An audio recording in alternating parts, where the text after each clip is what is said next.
உண்மை சம்பவம். இன்னைக்கு நான் உங்ககிட்ட ரியலாக நடந்த ஒரு கோஸ்ட் ஸ்டோரி பற்றி தான் உங்ககிட்ட ஷேர் பண்ண வந்திருக்கேன். வீடியோக்குள்ளே போகிற மணிக்கு யாரெல்லாம் என் சேனல் சப்ஸ்கிரைப் பண்ணல மறக்காம ஒரு சப்ஸ்கிரைப் பண்ண தட்டி விட்டுடுங்க. அப்போ தான் நான் மேலே மேலே போகிற வீடியோஸ் உங்களுக்கு நோட்டிஃபிகேஷனில் வரும். அது மட்டும் இல்லாமல் இவ்வளோ கெட்ட போட்டிருக்கு எனக்கு ஒரு மரியாதை கொடுத்து சப்போர்ட் பண்ணுங்க. ஸோ வாங்க நம்ம பயந்துக்கிட்டு கோஸ்ட் ஸ்டோரியை கேட்போம்.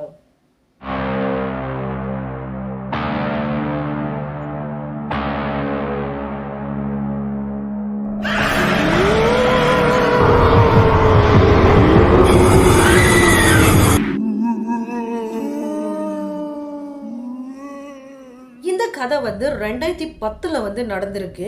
ஸோ நான் இந்த கதையில் இருக்கிறவங்க பேர் வந்து ராகவர்த்தினி. இந்த ராகவர்த்தினிக்கு வந்து அம்மா கிடையாது, அப்பாவும் ஒரு தம்பியும் தான் இருக்காங்க 10 வயசில்.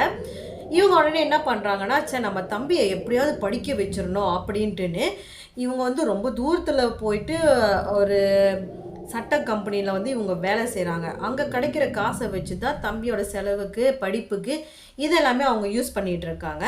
மாதத்தில் ஒரு 2 நாள் வந்து ஊருக்கு போயிட்டு வந்துடுவாங்க. அவங்க தம்பியை பார்த்துட்டு வந்துடுவாங்க. இவங்க வந்து ஒரு ஹூமன் ஹாஸ்டலில் தான் இவங்க தங்கி வேலை செஞ்சிட்ருக்காங்க. ஸோ இவங்க கூட ரூம்மேட்டாக வந்து ஒரு 3 பேர் இருக்காங்க. அந்த 3 பேரெல்லாம் இவங்க கூட க்ளோஸ் ஆனவங்க பேர் வந்து தேன்மொழி. அவங்களும் வேறு ஊரில் உள்ளவங்க தான் தங்கி வேலை செஞ்சுக்கிட்டு இருக்காங்க. அந்த ஹாஸ்டலில் கொடுக்குற சாப்பாடு வந்து இவங்களுக்கு வந்து சரியாக பிடிக்கல, நல்லா வாய்க்கு ருசியாக சாப்பிட முடியல அப்படின்ட்டுன்னு இவங்க 4 பேர் சேர்ந்து என்ன முடிவு பண்ணுறாங்கன்னா, நம்ம பேசாமல் வேறு ஒரு வீடை பார்த்துட்டு ரெண்டல் போயிட்டு சொந்தமாக சமைச்சு சாப்பிட்டாச்சும் வாய்க்கு ருசியாக இருந்துச்சு அதை சாப்பிடலாம் அப்படின்னு சொல்லி இவங்க வந்து பிளான் பண்ணுறாங்க.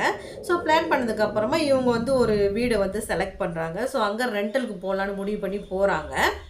அங்கே ரெண்டலுக்கு போனதுக்கப்புறமா இவங்க சொந்தமாக சமைச்சு சாப்பிட்டுட்டு ஜாலியாக வேலைக்கு போயிட்டு வந்துட்டு இப்படி இருக்காங்க.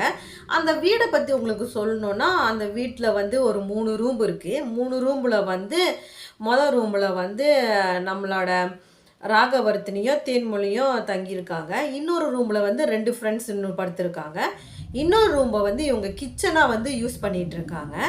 ஸோ இவங்க போய் ஒரு 2-3 நாள்லேயே அங்கே என்ன நடக்குதுன்னா, நைட்டு ஆனான யாரும் நடமாடுற மாதிரி சத்தம் வந்து இவங்களுக்கு வந்து கேட்க ஆரம்பிச்சிருக்கு.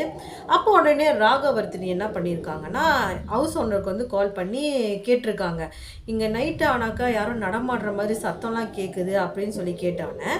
அப்போ உடனே அந்த ஹவுஸ் ஓனர் என்ன சொல்கிறாருன்னா, அந்த ஹவுஸ் ஓனர் வந்து அந்த ஏரியாவில் இல்லை, அவர் வந்து வேறு இடத்துல இருக்கார். அப்போ உடனே அவர் என்ன சொல்கிறாருன்னா, இவங்கள எல்லாத்தையும் சமாதானப்படுத்துறதுக்காண்டி இங்கே வந்து இந்த இந்த கஞ்சா விற்கிறவனுங்க வந்து சமூக விரோதிகள்லாம் இந்த சைடில் வந்து லைட்டாக நிறைய பேர் இருக்கானுங்க, அவனுங்க தான் நடந்து போயிட்டு இந்த மாதிரி வந்துட்டு இருப்பானுங்க போல், நீங்கள் வந்து தயவுசெய்து வீட்டு விட்டு வெளியில் ஆயிடாதீங்க, வீட்டுக்குள்ளே இருங்க அப்படின்னு சொல்லி அவர் சொல்லி சமாதானப்படுத்துகிறாரு. இந்த ராகவர்த்தினி வந்து ரொம்ப தைரியமானவங்கனால, ஸோ அதை பெருசுப்படுத்தாமல் சரி தப்பான இடமா இருந்தாலும் பரவாயில்ல நம்ம இங்கே இருப்போம் அப்படின்னு சொல்லிட்டு இருந்திருக்காங்க. ஸோ இவங்க அந்த வீட்டுக்கு போய் ஒரு 1 வீக் கேப் இருக்கும்.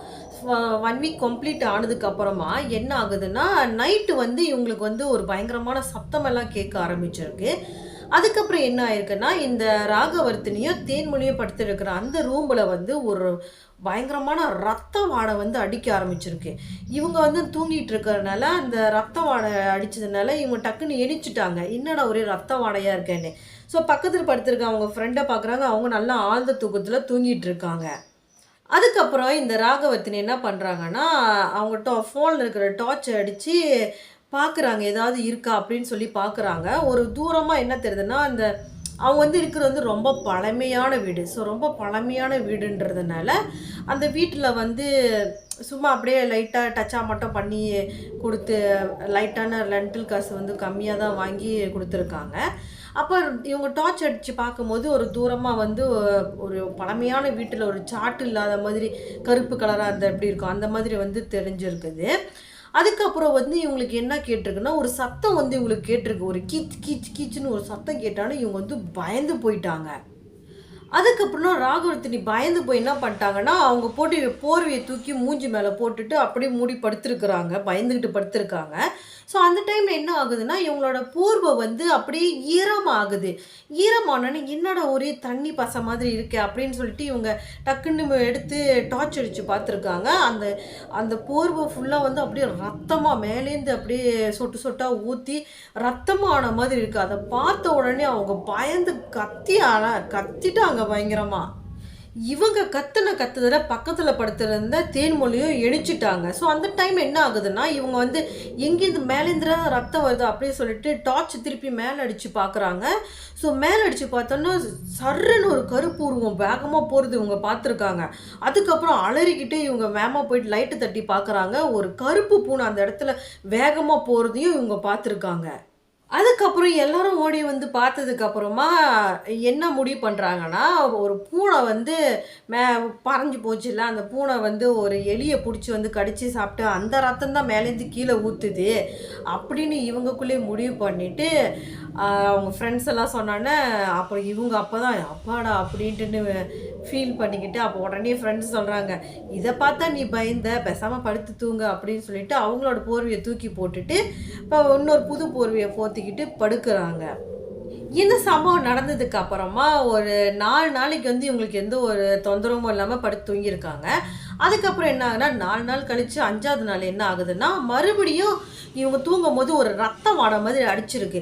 ஸோ ரத்த வாடை மாதிரி அடிச்சோன்னே, அப்போ ஃபர்ஸ்ட்டும் எணிக்கிறது வந்து இவங்க ராகவர்த்தினி தான் எணிக்கிறாங்க. ஸோ ஏன்ச்சோன்னே அப்போ இவங்க என்ன முடிவு பண்ணுறாங்கன்னா, இந்த பூனை மறுபடியும் எல்லாத்தையும் தூக்கிட்டு வந்துருச்சு போல அப்படின்ட்டுன்னு இவங்க என்ன பண்ணுறாங்கன்னா, டார்ச்சை நார்மலாக அடித்து இப்படி மேலே பார்க்குறாங்க.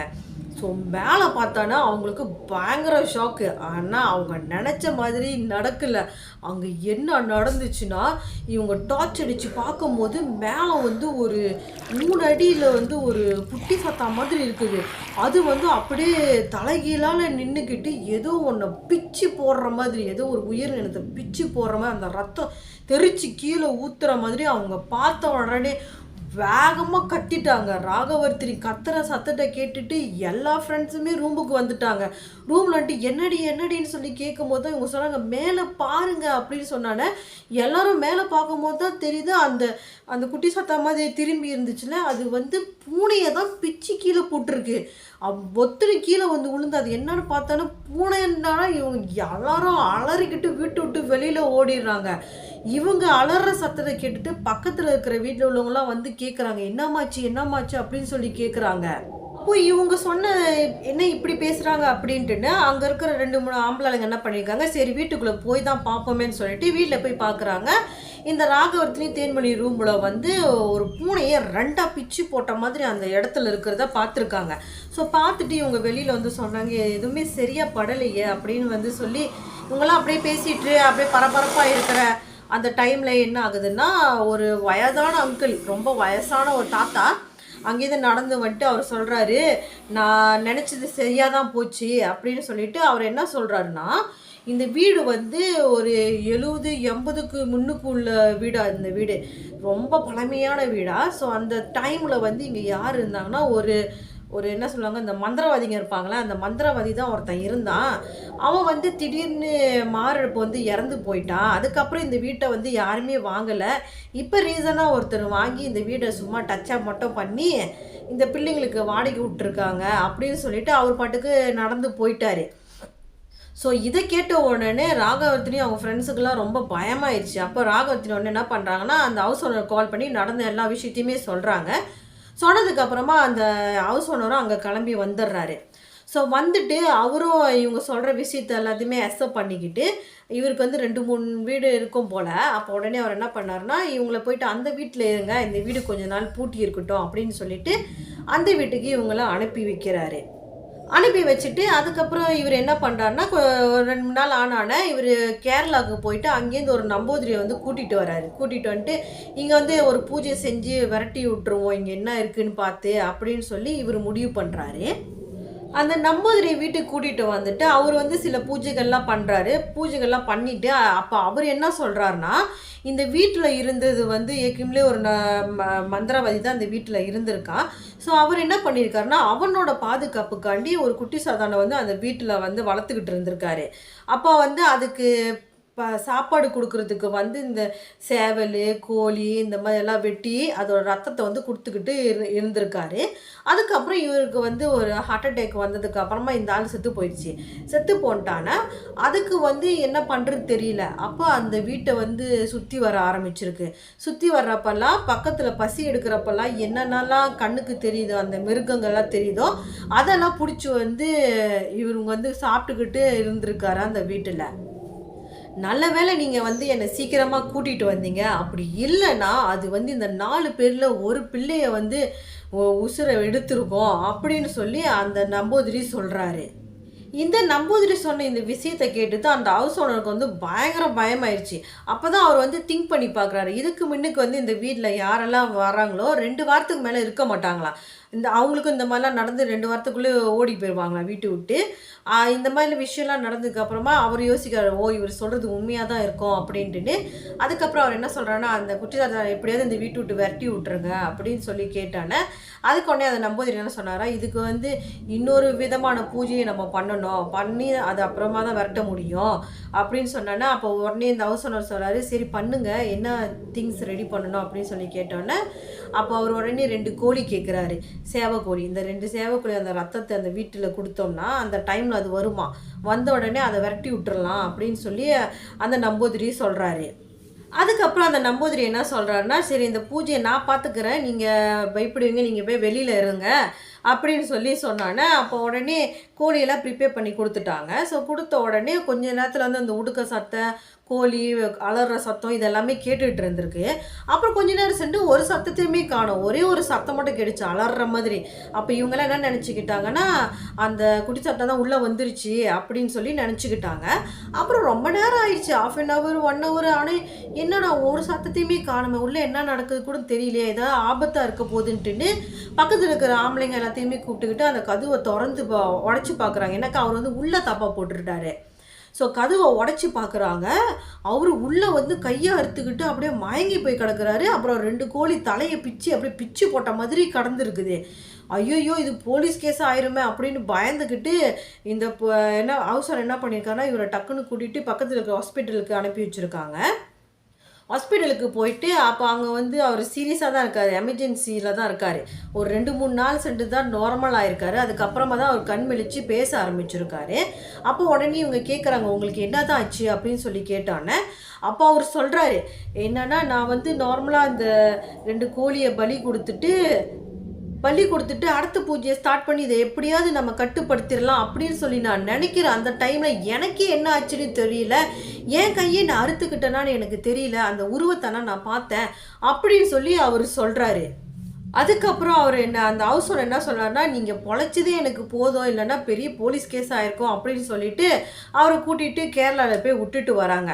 கேரளால விட்டுட்டு வந்துட்டு ஒரு 1 மாசம் காலம் இருக்கும். 1 மாசம் டைம் தான் ஆயிருக்குது போல. அதுக்கப்புறம் அவருக்கு உடம்பு சரியில்லாம ஆகி அந்த நம்பூதிரி இறந்தும் போயிட்டாரு. அதுக்கப்புறம் அந்த நம்பூதிரியோட ஃபேமிலி வந்து இது வந்து பெருசா எடுத்துக்கல. ஏன்னாக்கா, அவரோட தொழிலே இந்த இது செய்றது தான். ஆனா, இங்க போய் தான் இப்படி ஆச்சுன்ட்டுன்னு அவங்களுக்கு தெரியல.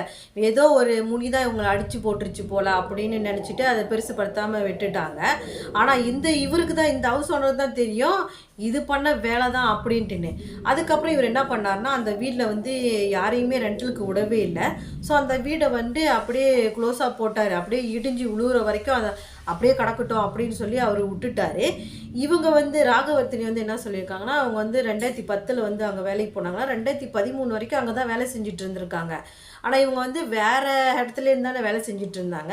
ஸோ, அந்த சைட்டெல்லாம் கிராஸ் பண்ணி போகும்போது பார்த்துருக்காங்களாம். அந்த வீடெல்லாம் அப்படியே இடிஞ்சு போயி அப்படியே கிடக்குது அப்படின்னு சொல்லி அவங்க ஷேர் பண்ணியிருக்காங்க. இப்போ எனக்கு என்ன டவுட்டா இருக்குன்னா, இப்ப அந்த குட்டி சாத்தா வந்து ஸ்டில் அந்த வீடு தான் உடைஞ்சு போச்சே. ஸோ அங்கேருந்து வெளியில ஆயிருக்குமா? இல்ல அது ஸ்டில் அங்க தான் இருக்குமா? ஏன்னா அவங்களுக்கும் தெரியல. அதனால எனக்கும் தெரியல. உங்க யாருக்காச்சும் தெரிஞ்சுச்சுன்னா மறக்காம கீழ கமெண்ட் பண்ணுங்க. உண்மையிலேயே அது இப்ப அந்த வீட்ல தான் இருக்குமா? அப்படி இல்லையா? அப்படின்ட்டுன்னு. ஸோ இதோட இந்த ஸ்டோரிய ஸ்டாப் பண்றாங்க. ஸோ இது வரைக்கும் என் சேனலை பார்த்தவங்க எல்லாத்துக்குமே ரொம்ப நன்றி. எனக்கு நிறைய பேர் நிறைய சப்போர்ட் பண்ணுறீங்க, என் ஃபேன்ஸ் எல்லாம் சொல்கிறீங்க, எனக்கு ரொம்ப சந்தோஷமாக இருக்குது. ஸோ இது வரைக்கும் சப்ஸ்கிரைப் பண்ணாமல் இருக்கிறவங்க மறக்காமல் சப்ஸ்கிரைப் பண்ணிவிடுங்க, எனக்கு சப்போர்ட் பண்ணுங்கள். நீங்கள் கண்டிப்பாக சப்ஸ்கிரைப் பண்ணுவீங்கன்னு எனக்கு தெரியும். என்றைக்காச்சும் ஒரு நாள் கண்டிப்பாக நீங்கள் சப்ஸ்கிரைப் பண்ணுவீங்க. ஸோ அடுத்த வீடியோவில் உங்களை நான் சந்திக்கிறேன். பாய்.